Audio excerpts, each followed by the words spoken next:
आज हामी कक्षा 10 क्लास 10 कक्षा 10 अन्तर्गतको दोस्रो अप्सनल म्याथको दोस्रो च्याप्टर पोलिनोमियल भन्ने च्याप्टर पढ्न जाँदैछौँ। यो भन्दा अगाडि मैले च्याप्टर 1 फंक्सन पढाइसकेको छु। तपाईहरुले यो भन्दा अगाडिको लेक्चर पनि हेर्न सक्नुहुनेछ।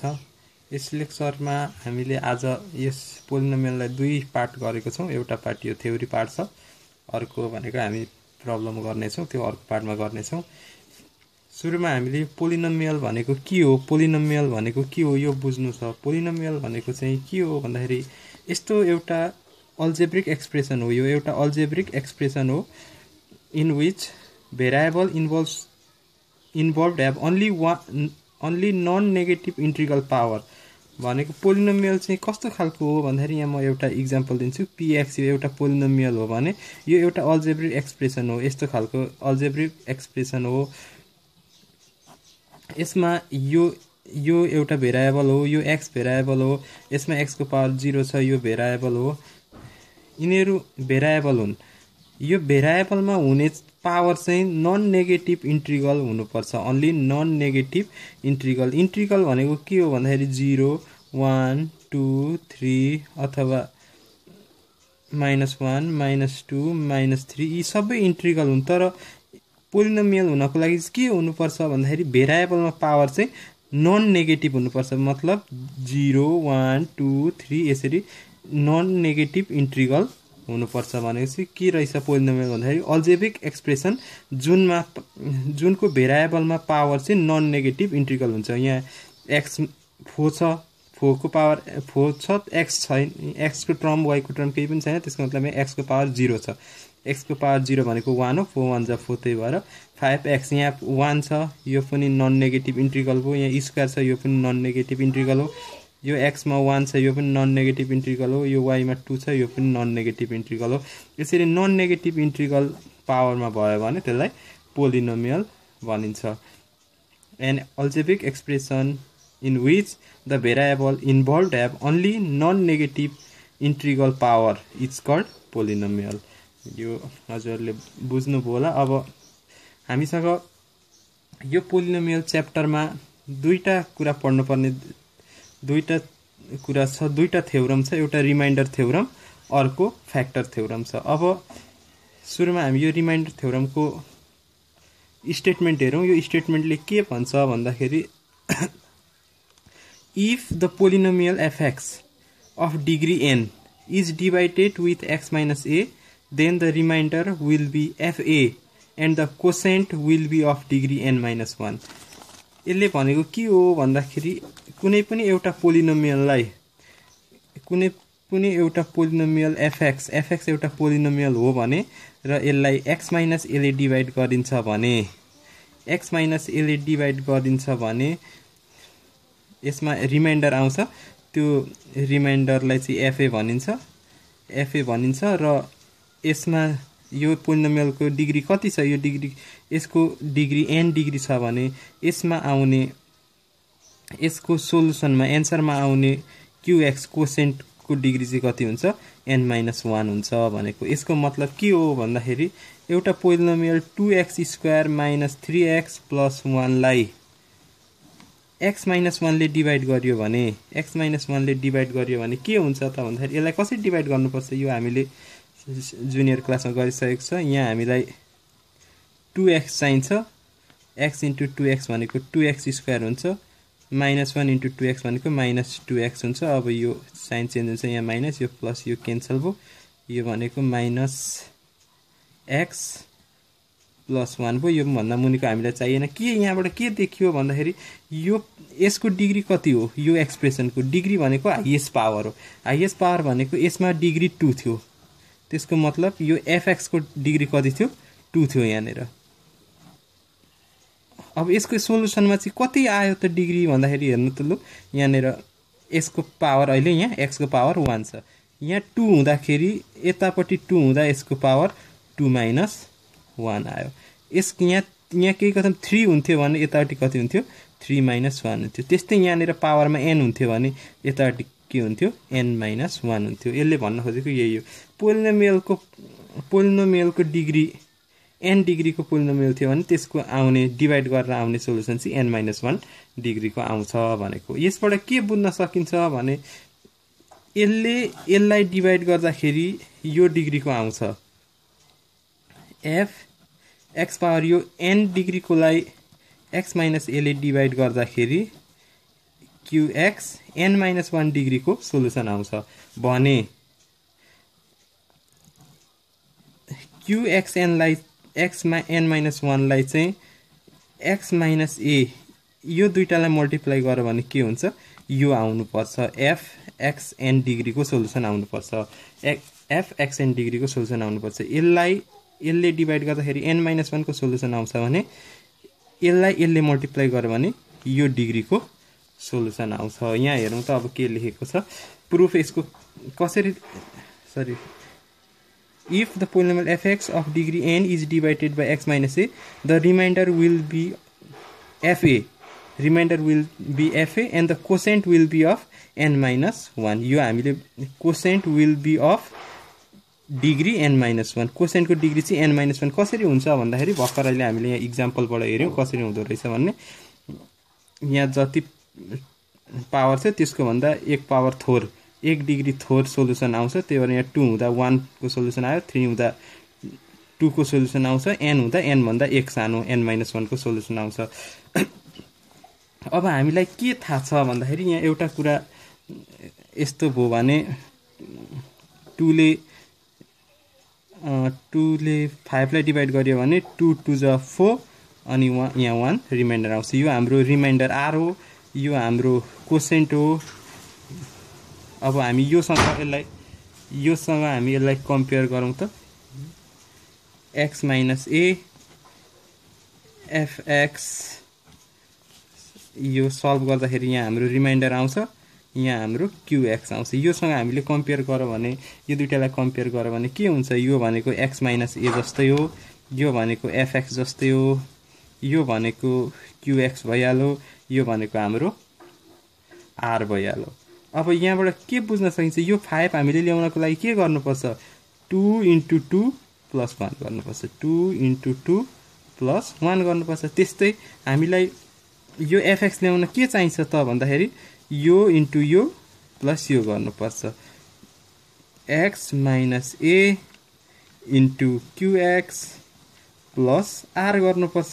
त्यसरी नै गरेको यो त्यसो भए हामी डिभिजनको रुल यो एउटा डिभिजनको रुल हो। According to the rule of division fx = x - a qx plus r fx = x - a times qx plus r। अब यो अघिकोले के हो here if the degree of fx is n fx को डिग्री n हुन्छ भने then the degree of qx will be n-1। अघि यहाँ मैले भनेको थिएँ यो इक्वेसन यो दुईटा मल्टिप्लाई गर्दाखेरि मात्रै यो डिग्रीको आउँछ n-1 र x मल्टिप्लाई गर्दा मात्रै यो डिग्रीको आउँछ। यहाँ n-2 हुने हो र x ले मल्टिप्लाई गर्यो भने यो n-1 को टर्म आउँछ। यहाँ n को टर्म आउनको लागि यहाँ n-1 को टर्मलाई अर्को x ले मल्टिप्लाई गर्नुपर्छ। त्यही भएर यो हामी सिधै लेख्न सकिन्छ if the degree of fx is n then the degree of qx will be n-1। यो एउटा पोर्सन प्रुभ भयो। यो मुनिको the quotient of the degree n-1 हुन्छ भन्ने कुरो यो माथिको पोर्सन यहीँबाट डाइरेक्ट लेख्न सकिन्छ। अब त्यहाँ भन्दा मुनतिर के छ भन्दाखेरि इफ दिस एक्सप्रेसन अब यो जुन एक्सप्रेसन छ यो निक्लेको एक्सप्रेसन यो एक्सप्रेसन चाहिँ सबै x को लागि ट्रू हुन्छ यो x को लागि ट्रू हुन्छ भने यहाँ x को भ्यालु जे राख्दा पनि ट्रू हुन्छ भने यो x a राख्दा पनि ट्रू हुनुपर्छ। If this expression is true for all the value of x को जुनै भ्यालुको लागि पनि यो एक्सप्रेसन करेक्ट हो भने x को भ्यालु a को लागि पनि यो के हुनुपर्छ स्टेटमेन्ट करेक्ट हुनुपर्छ। त्यसको मतलब f को ठाउँमा हामी x = a राख्दैछौँ यहाँ यो ठाउँमा राख्दैछौँ x = a राख्दाखेरि f a भयो इक्वल टु x को ठाउँमा a राख्दाखेरि a भयो a माइनस यहाँ a छ फेरि a minus a q x को ठाउँमा a राख्दैछौँ qa प्लस r अब f नि भयो a माइनस a भनेको 0 डट qa छ qa प्लस r 0 * qa भनेको 0 हो प्लस r भनेको r मा त्यहाँ 0 लेखिराख्नु परेन r सिधै लेख्दा भयो r = fa देखियो। हामीले यो एउटा स्टेटमेन्ट प्रुभ गर्यौं। यो प्रुफ भयो यहाँनिर। यो अब अर्को थ्योरम छ, यो फ्याक्टर थ्योरम हो। यसले के भन्छ भन्दाखेरि in the polynomial f x if r is equal to f a is equal to 0 remainder 0 then x minus a is one of the factor of f x. यसले भनेको के हो भन्दाखेरि यसरी डिभाइड गर्दाखेरि एक्स माइनस एले एफएक्सलाई डिभाइड गर्दाखेरि रिमाइन्डर चाहिँ 0 आउँछ, आर इज इक्वल टू 0 आउँछ भने यो एक्स माइनस ए चाहिँ यसको फ्याक्टर हो भनेर भनेको। कसरी हो भन्दाखेरि यहाँ एउटा इक्जाम्पलबाट हेरौँ त हामी। 2 ले 9 लाई डिभाइड गरी हेरौँ एकपल्ट। 2 4 जा 8 यहाँ 1 भयो। फेरि 2 ले हामी 8 लाई पनि डिभाइड गरौँ हेरौँ। 2 4 जा 8। यहाँबाट हामी के बुझ्न सक्छौँ, यो 2 9 को फ्याक्टर हो कि होइन त? 2 9 को फ्याक्टर हो कि होइन त भन्दाखेरि 2 9 को फ्याक्टर होइन, किनभने 2 ले 9 लाई डाइरेक्ट मल्टिप्लाई हुँदैन, 2 ले 9 लाई होल नम्बरले मल्टिप्लाई हुँदैन। 2 ले 9 लाई डिभाइड गर्नु पर्यो भने हाम्रो रिमाइन्डर आउँछ, जहाँ रिमाइन्डर आउँछ त्यो हाम्रो फ्याक्टर हुँदैन। यहाँ यो 2 8 को फ्याक्टर हो कि होइन त भन्दाखेरि 2 8 को फ्याक्टर हो। किन हो भन्दाखेरि 2 4 जा 8 ठ्याक्कै 2 ले एक्ज्याक्टली 8 लाई डिभाइड हुन्छ। एक्ज्याक्टली 8 लाई डिभाइड भयो भने रिमाइन्डर आउँदैन। यहाँ चाहिँ के भयो, एक्ज्याक्टली डिभाइड भएन, यहाँ रिमाइन्डर आयो। त्यसको मतलब यहाँबाट के बुझ्न सकिन्छ भने जहाँनिर रिमाइन्डर आउँछ त्यो फ्याक्टर हुँदैन, यो फ्याक्टर होइन, 2 9 को फ्याक्टर होइन। तर यो केसमा रिमाइन्डर आएको छैन, त्यही भएर 8 को फ्याक्टर 2 हो।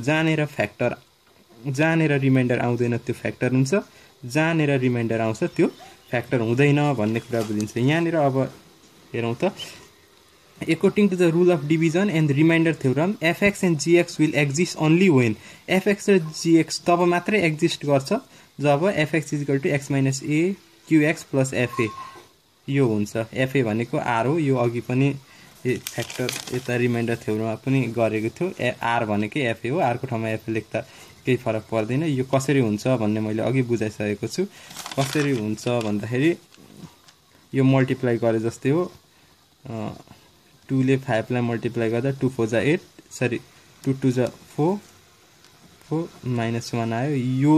यो इन्टु यो प्लस यो गरेको यो भनेको बिचको एफएक्स हो, यो एक्स माइनस ए हो, यो क्युएक्स हो, यो आर हो अथवा एफए हो, जे भने पनि एउटै हो। एफएक्स निकाल्न के गर्नुपर्छ भन्दा 5 निकाल्न के गर्नुपर्छ, 2 इन्टु 2 प्लस 1 गर्नुपर्छ। त्यस्तै एफएक्स निकाल्न x minus a into q x plus 1 गर्नुपर्छ, x minus a into q x plus f a गर्नुपर्छ अथवा आर गर्नुपर्छ। अब हामीलाई के दिएको छ, then if r is equal to f a is equal to 0 यो कन्डिसन हामीलाई दिएको छ। एफए इज इक्वल टु 0 हामीलाई दिएको condition, but f a is equal to 0 दिएको छ। त्यही भएर एक्सको यो जहाँ एक्स छ हामी त्यहाँ ए लेख्छौँ। एफ एक्स थियो हामी एल सरी एफए इज इक्वल टु 0 दिएको छ। हाम्रो एफए भनेकै 0 हो, एफए 0 दिएको छ। एफए 0 भएकाले हामी एफए को ठाउँमा सिधै 0 लेख्छौँ। F X is equal to x minus A Q X plus 0 भयो, एफए को ठाउँमा 0 लेख्यौँ। अब यो 0 को टर्म हटिहाल्यो, 0 लेखिराख्नु पर्दैन। अघि मैले एउटा के भनेको छु भने जहाँनिर रिमाइन्डर आउँछ यो पार्ट त हाम्रो रिमाइन्डरको पार्ट हो। रिमाइन्डर आएन भने फ्याक्टर हुन्छ, रिमाइन्डर आयो भने फ्याक्टर हुँदैन भनेको थिएँ मैले। सपोज यो 2 ले 5 लाई डिभाइड गर्दा के हुन्छ, 2 2 जा 4 4 1 यहाँनिर 1 रिमाइन्डर आयो, त्यसको मतलब 2 चाहिँ 5 को फ्याक्टर होइन। त्यत्तिकैमा यो 2 ले 6 लाई डिभाइड गर्दा के हुन्छ, 2 3 जा 6 यो ठ्याक्कै डिभाइड भयो, एक्ज्याक्टली डिभाइड भयो। त्यसको मतलब 2 चाहिँ के हो, 6 को फ्याक्टर हो। त्यसैले यो एक्स माइनस ए चाहिँ के हुन्छ, एफएक्स को फ्याक्टर हुन्छ। X minus a is the factor of f x भनेर लेख्न सकिन्छ। यो प्रुफ भयो। अब कन्भर्स अफ फ्याक्टर थ्योरम, यही फ्याक्टर थ्योरमको ओपोजिटै भनौँ। यसमा चाहिँ माथि चाहिँ के भनेको थियो भने f r is equal to f is equal to 0 हुन्छ भने एक्स माइनस ए चाहिँ फ्याक्टर हो भनेको थियो। अब यो कन्भर्सले चाहिँ के भन्छ भन्दाखेरि एक्स माइनस ए चाहिँ फ्याक्टर हो भने एफए चाहिँ 0 हुन्छ, रिमाइन्डर चाहिँ 0 हुन्छ। एक्स माइनस ए फ्याक्टर हुँदाखेरि रिमाइन्डर चाहिँ 0 हुन्छ भनेर देखाउनु पर्ने हो। यो अघिकै जस्तो छ। कस्तो हो भने if x minus a is the factor of f x, x minus a is the factor of f x हो भने x minus a is the factor of f x हो भने के कुन कन्डिसन हामीले प्रुभ गरेका छ, f x is equal to x minus a times q x यो प्रुभ गरेको छ। त्यस्तै if x minus a is the factor f x then f x is equal to x minus a times क्यूएक्स। हामीले के चाहिएको छ एफए को भ्यालु चाहिएको छ यहाँनिर एफए को भ्यालु चाहिएको छ भने यो एक्स जहाँ एक्स छ त्यहाँनिर ए ले सब्स्टिट्युट गरिदिउँ f x is equal to a put गर्ने हामी एफ को ठाउँमा ए लेख्यौँ एक्स को ठाउँमा ए लेख्यौँ यो एक्स को ठाउँमा पनि ए लेख्यौँ क्यू एक्स को ठाउँमा पनि ए लेख्नु पर्थ्यो यहाँ एक्स लेखिएको छ ए भयो। अब के भन्दाखेरि ए माइनस ए भनेको 0 हो क्यूए छँदैछ क्यूए छँदैछ 0 इन्टु क्यूए भनेको 0 हो एफए इज इक्वल टु 0 त्यही प्रुभ गर्नुपर्ने थियो एफए इज इक्वल टु 0 यो प्रुभ भयो। अब यो सिन्थेटिक डिभिजन छ यो म हजुरलाई सिकाउन जाँदैछु। यसको लागि के गर्ने भन्दाखेरि सुरुमा हामीले यो टर्महरु छ यसलाई लेख्नुपर्छ यसको हामी कोफिसिएन्टलाई मात्र लेख्छौं। यो x क्यूब को कोफिसिएन्ट के हो x क्यूब को अगाडि यहाँ 1 छ त्यही भएर हामी 1 लेख्छौं। यो x स्क्वायर को कोफिसिएन्ट के हो -2 हो 2 लेख्छौं यसरी। x को कोफिसिएन्ट के हो -5 हो यसरी -5 लेख्छौं। यो 6 भनेको 6 भयो यसरी लेखिन्छ। अब यसलाई डिवाइड गर्नुपर्छ कुन नम्बरले डिवाइड गर्ने भन्दाखेरि चाहिँ अब यहाँनेर यसको डिवाइड को लागि चाहिँ एउटा कुन नम्बरले डिवाइड गर्ने भन्दाखेरि यो यहाँको भ्यालु हेर्ने यसलाई x minus 3 is equal to 0 गर्ने x इज इक्वल टु 3 आयो। यो 3 उता जाँदा -3 उता जाँदा +3 हुन्छ त्यही भएर यहाँ हामी 3 लेख्छौं।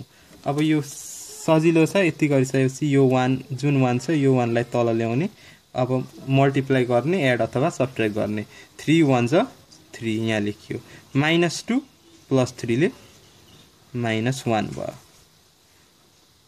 3 1 जा 3 तर यहाँ माइनस भएकाले -3 भयो -5 -3 ले -8 भयो 3 1 जा 3 यो ठिकै छ 3 1 जा 3 यहाँ देखियो -1 सरी यहाँ +1 हुने रहेछ यहाँ +1 हुने रहेछ +1 त्यसको मतलब यो पनि +3 हुन्छ यहाँ भनेको -2 आयो 3 2 जा 6 -6 आयो यो 0 भयो। अब यसको सोलुसन कसरी लेखिन्छ भन्दाखेरि अब यहाँ याद गर्नुपर्ने छ x³ - 2x² - 5x + 6 यो क्वेशनकै पार्ट हामी लेख्दै छौं। डिवाइड x - 3 गर्दाखेरि यसको सोलुसन कति आउँछ त भन्दाखेरि अघि हामीले पढेको छ के पढेको छ भन्दाखेरि फ्याक्टर थ्योरममा के पढेको छ भने यो पोलिनोमियल n डिग्री को छ भने यसको सोलुसन n - 1 डिग्री को आउँछ भनेको छ। यसको डिग्री कति छ यसको डिग्री 3 छ भनेपछि यसको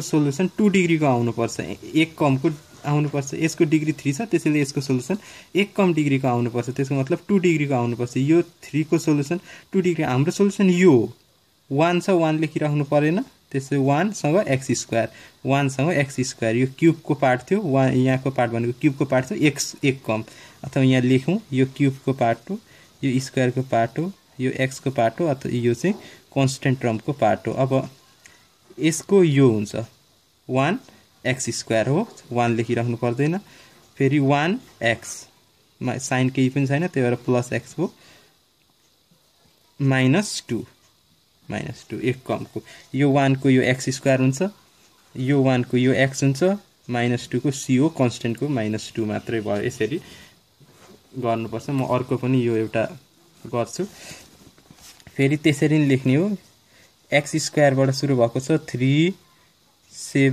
7 -20 यसको कोफिसिएन्ट लेखेको यसको कोफिसिएन्ट 3 यसको 7 यसको -20 यसलाई अब केले डिवाइड गर्ने भन्दाखेरि यो हामीले चेक गर्नुपर्छ कसरी चेक गर्ने मैले अघि भनिसकेको छु x + 5 यो डिवाइड गर्नुपर्ने नम्बर जुन छ त्यसलाई = 0 गर्ने x को भ्यालु जति आउँछ त्यति डिवाइड गर्ने x को भ्यालु -5 आयो -5 ले डिवाइड गर्ने पहिलो स्टेप चाहिँ यो नम्बरलाई तल ल्याउने हो यो 3 लाई जस्ता तस्तै तल ल्याउने -5 * 3 भनेको -15 भयो यो 20 -15 भयो +7 र -15 ले -8 भयो 8 5 जा 40 माइनस ले प्लस 40 भयो प्लस 40 भयो भने यो कति आउँछ यहाँ 20 आयो। अब हामीहरुको के हो भन्दाखेरि यो x स्क्वायर को टर्म हो, यो x को टर्म हो, यो कन्स्टेन्ट को टर्म हो। अब यहाँबाट के बुझ्न सकिन्छ भन्दाखेरि 3x square plus 7x minus 20 लाई x प्लस 5 ले डिवाइड गर्दाखेरि कति आउने रहेछ त भन्दाखेरि कति आउने रहेछ भन्दाखेरि यसको डिग्री x स्क्वायर छ, x स्क्वायर भन्दा एक स्टेप सानो डिग्री को सोलुसन आउनु पर्छ भनेपछि x को सोलुसन 3x माइनस 8 यो हाम्रो कोसेन्ट हो, कोसेन्ट यति आउने रहेछ। अब यो माइनस 8 आइसक्यो, हाम्रो रिमाइन्डर चाहिँ कति आउने रहेछ 20 चाहिँ हाम्रो रिमाइन्डर आउने रहेछ। यो चाहिँ हाम्रो रिमाइन्डर पोर्सन हो, जुन कन्स्टेन्ट टर्मसँग आउँछ त्यो सोलुसन चाहिँ हाम्रो रिमाइन्डर हुन्छ। ल अब यो अन्तिम क्वेशन छ आजको लागि। यसमा पनि त्यही सिन्थेटिक डिभिजन नै गर्दैछौँ हामी। कसरी गर्ने भन्दाखेरि अब यसलाई लेख्नु पर्यो सुरुमा यो x को पावर 4 बाट सुरु छ, यसको कोएफिसिएन्ट 3 छ। त्यसपछि यहाँ x स्क्वायर को टर्म x क्यूब को टर्म छैन, क्यूब को टर्म छैन भने हामी 0 लेख्छौं। जहाँ j को टर्म छैन त्यसलाई हामी 0 लेख्छौं। यहाँ त्यसको टर्म छैन त्यही भएर हामीले 0 लेख्यौं। त्यसपछि पावर 4 पावर 3 को टर्म हुनु पर्थ्यो, 3 को टर्म थिएन त्यही भएर 0। अब पावर 2 को टर्ममा माइनस 5 छ, पावर 1 को टर्म पनि यहाँ रहेन रहेछ, 1 को टर्म छैन भने फेरि 0 लेख्नु पर्यो। यो कन्स्टेन्ट को टर्म हो, यो 6 हो, 6 भयो। अब यसलाई केले डिवाइड गर्ने भन्दाखेरि x माइनस 2 ले डिवाइड गर्नु पर्यो। x minus 2 is equal to 0 गर्नु पर्यो। x को भ्यालु कति आउँछ 2 आउँछ, त्यसो भए 2 ले डिवाइड गर्ने। हाम्रो पहिलो स्टेप के हो भन्दाखेरि यो नम्बरलाई तल ल्याइयो। अब मल्टिप्लाई गर्ने। 2 3 जा 6, 0 प्लस 6 ले 6, 2 6 जा 12 माइनस 5 प्लस 12, माइनस 5 प्लस 12 ले कति हुन्छ 7 8 9 10 11 12 7 हुन्छ। 7 2 7 जा 14, 0 प्लस 14 भनेको 14, 2 14 जा 28, 6 र 28 ले 34 यसरी आयो। अब हामीहरुको यहाँ याद गर्नुपर्ने कुरा के छ, यो पावर को 4 मा छ हाम्रो क्वेशन भने हाम्रो सोलुसन पावर को 3 बाट सुरु हुन्छ। त्यसको मतलब 3 यो सधैं छ x को पावर 3, पावर को 3 बाट सोलुसन हुन्छ। यसको प्लस छ प्लस 6, यहाँ 3 भएपछि यो x स्क्वायर मा आयो प्लस 7x